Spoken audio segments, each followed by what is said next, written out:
Hagia Sophia, Стамбулдағы музей имарат, мұрдағы византиялық христиандардың ибадатханасы.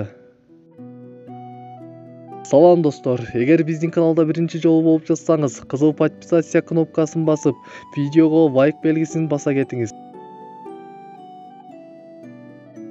Бұл көне архитектуралық естеліктің пайдабалы император Константиндің бұйрығы менен ортодокс христиандық сыйыну жайы қатары 325 жылы түптөлүп, 10 000 жұмысшы 5 жылда салып бүтүргөн. Андан бери бир нече рет оңдолуп, калыбына келтирүү иштери жүргүзүлгөн. Азыркы көрүнүшү негизинен 532-37 жылы император Юстиниандын заманында архитекторлор Анфимий жана Исидордун колунан чыккан үлгү нускадагы калыбын сактаган.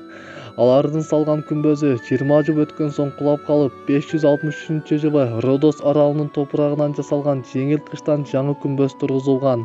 Анын узундугу 77 метр, бийиктиги 55,6 метр, куполунун диаметри 31,5 метр келип, анын негизин айланта 40 терезе жасалган.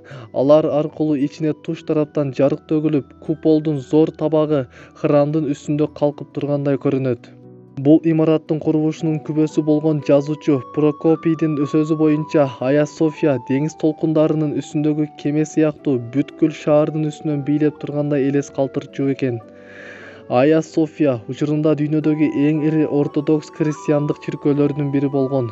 Осман түрктөргө чейин ал Византия империясынын ортодокс христиандарынын, кийин 500 жыл бою сунни түрктөрдүн жамы мечити, диний борбору болгон. 1453 жылы ал мечит болуп, ошого жараша имараттын ичи кайрадан көркөмдөлүп жасалгаланган.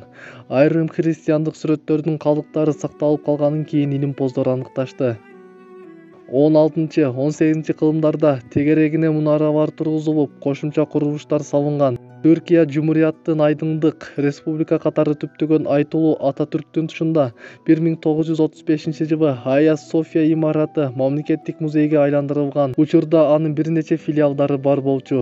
Эми Түркиялык соттун 2020 жылдагы чечими менен бул тарыхый мурас болгон имарат кайрадан жамы мечит катары пайдаланууга берилип жатат.